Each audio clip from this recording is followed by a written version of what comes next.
प्रिय विद्यार्थियों, good morning. आज हम कक्षा 7 विषय हिंदी वर्कशीट नंबर 27 को कर रहे हैं। प्यारे बच्चों, आज का हमारा टॉपिक है संज्ञा। संज्ञा किसे कहते हैं, अर्थात हम संज्ञा के बारे में आज जानेंगे। तो प्यारे बच्चों, नाम को ही संज्ञा कहते हैं, अर्थात इस संसार में जिस वस्तु का, स्थान, व्यक्ति, समूह आदि का जो नाम है, अर्थात जिसका नाम रख दिया गया, उसी को हम संज्ञा कहते हैं। अब नाम वो किसी जगह का भी हो सकता है, नाम किसी व्यक्ति का भी हो सकता है, नाम किसी झुंड का, कक्षा का, परिवार का, मतलब किसी से संबंधित जो नाम होता है उसी को हम संज्ञा कहते हैं। अब हम कुछ वाक्यों को देखते हैं। सुभद्रा ने सुहास को पढ़ाया। सुभद्रा किसी लड़की का नाम है, सुहास लड़का या लड़की किसी का भी नाम हो सकता है। मुंबई में ईडन गार्डन नहीं है। मुंबई एक जगह का नाम है, ईडन गार्डन एक पार्क का नाम है। महाभारत की रचना वेद व्यास ने की थी। महाभारत एक ग्रंथ है, वेद व्यास जी इसकी रचयिता है। बचपन की तरह की नादानी अब बुढ़ापे में कहाँ रह गई है। तो बचपन ये अवस्था का बोध कर रहा है, जवानी, बुढ़ापा, ठीक है ना। नादानी ये भी एक अवस्था है, नादान है भी बच्चा। बुढ़ापा ये भी एक अवस्था है। कक्षा में सभी विद्यार्थी झुंड बनाकर खड़े थे। कक्षा, इससे में समूह का बोध हो रहा है। विद्यार्थी एक जाति की बात हो रही है, विद्यार्थी में सब आ जाते हैं, लड़के लड़की सब। झुंड, यहाँ भीड़ की बात हो रही है। तो ये जो वाक्य हमने ऊपर पढ़े, जैसे मुंबई है, ईडन गार्डन है, महाभारत, सुभद्रा, सुहास, वेद व्यास, ये जो है आदि विशेष स्थान है, पुस्तक अथवा व्यक्ति के नाम है। इसी तरह कक्षा, विद्यार्थी, झुंड आदि जाति विशेष या समूह के नाम है। तो प्यारे बच्चों, बचपन, पवित्र, नादानी, बुढ़ापा आदि भाव के नाम है।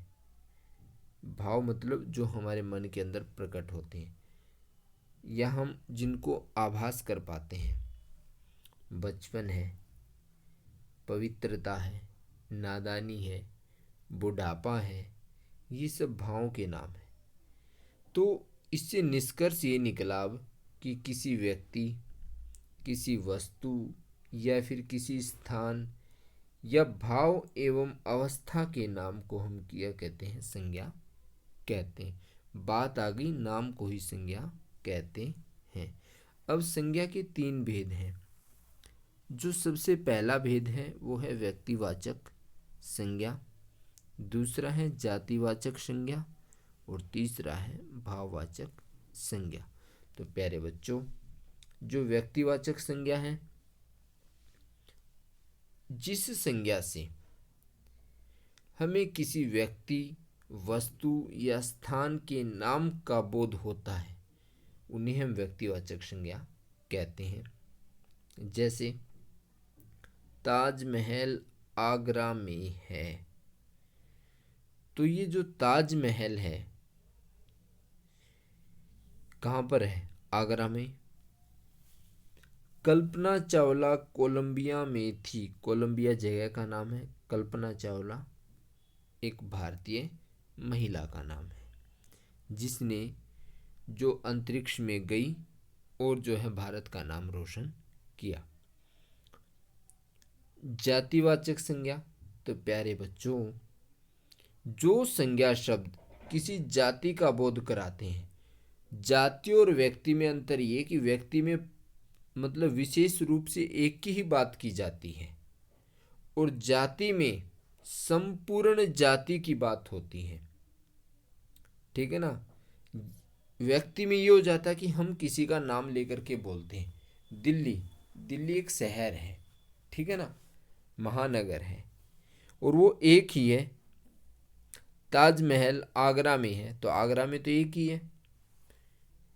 कल्पना चावला नाम है तो व्यक्ति, वस्तु या फिर स्थान के नाम का जो बोध कराता है।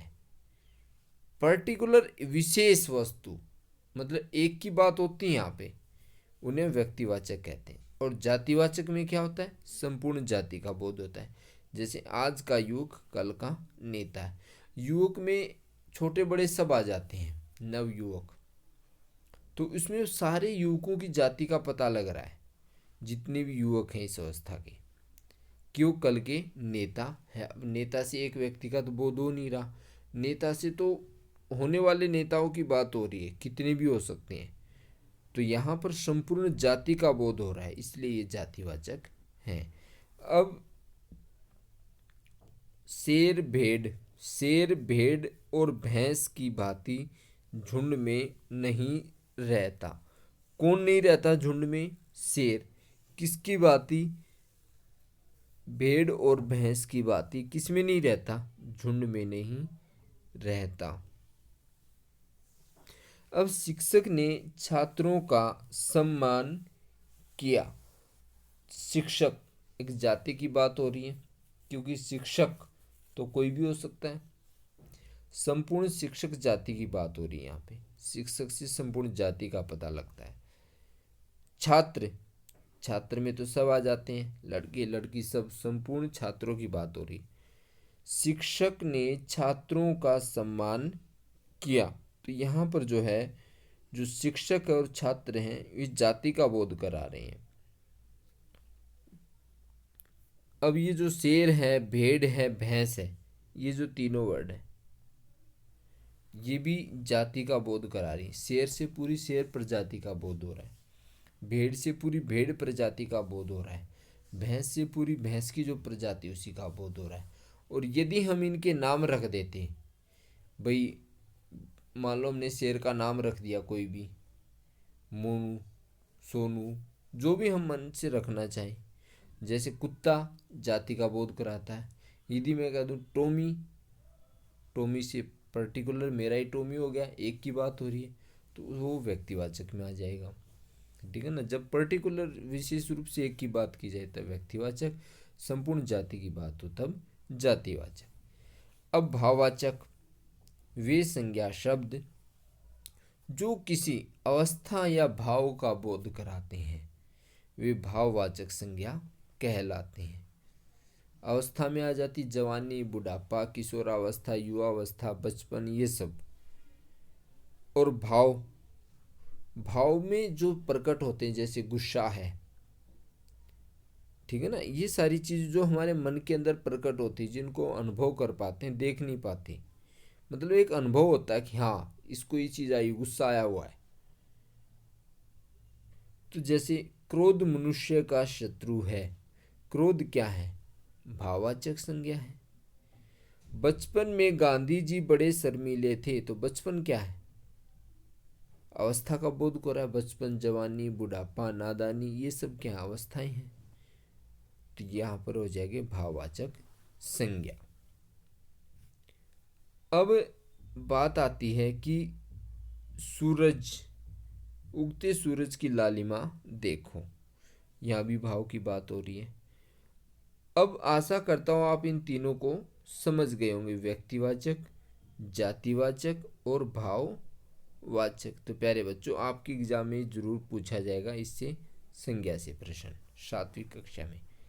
अब इनके अभ्यास के कुछ आप प्रश्न हैं, जैसे एवरेस्ट नेपाल की सीमा में है।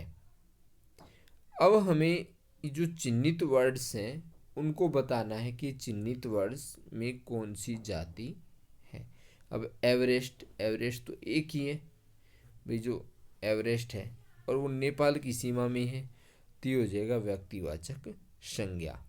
झुंड में चलना भेड़ों का काम है, जैसे मैंने आपको बताया था, जो जातिवाचक संज्ञा है उसमें संपूर्ण जाति का बोध होता है। और इसके भी दो भेद हो जाते हैं, एक समूहवाचक और एक द्रव्यवाचक। समूह के अंदर जो काम जैसे रैली है, कक्षा है, भीड़ है, परिवार है, जनता है, ठीक है ना, प्रार्थना कक्ष है, सभा स्थल है, ये सब जो है समूहवाचक में आ जाएंगे। और इसी का जातिवाचक का दूसरा भेद होता है द्रव्यवाचक। इसमें दो बहकर चलने वाले पदार्थ हैं और जितनी धातुएं हैं वो सब इसी में आ जाती हैं द्रव्यवाचक में। अब झुंड में चलना भेड़ों का काम है, तो झुंड में ये समूहवाचक संज्ञा का उदाहरण हो गया झुंड, कक्षा, परिवार, ठीक है ना, प्रार्थना कक्ष, सेना आदि। तो ये सब जो है झुंड की भीड़ की बात हो रही है, तो यहाँ पे हो जाएगा जातिवाचक संज्ञा। और यदि जातिवाचक संज्ञा का भेद लिख पूछे तो हम उसको समूहवाचक लिख देंगे। क्रोध अक्कल को खा जाता है। क्रोध क्या है? ये भाव की बात हो रही है। गुस्सा मनुष्य का शत्रु है। क्रोध अक्कल को खा जाता है, भाव की बात हो रही है। नारी की दशा से देश को दृष्टिकोण पता लगता है। नारी से संपूर्ण नारी का बोध हो रहा है। नारी की दशा से देश को दृष्टिकोण का पता चलता है। तो यहाँ पर जो है संपूर्ण जाति की बात होने के कारण जातिवाचक संज्ञा हो गई। ताजमहल के चबूतरे की लंबाई और चौड़ाई बराबर है।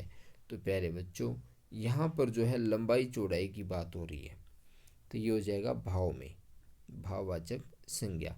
लाल किला दिल्ली में है, तो लाल किला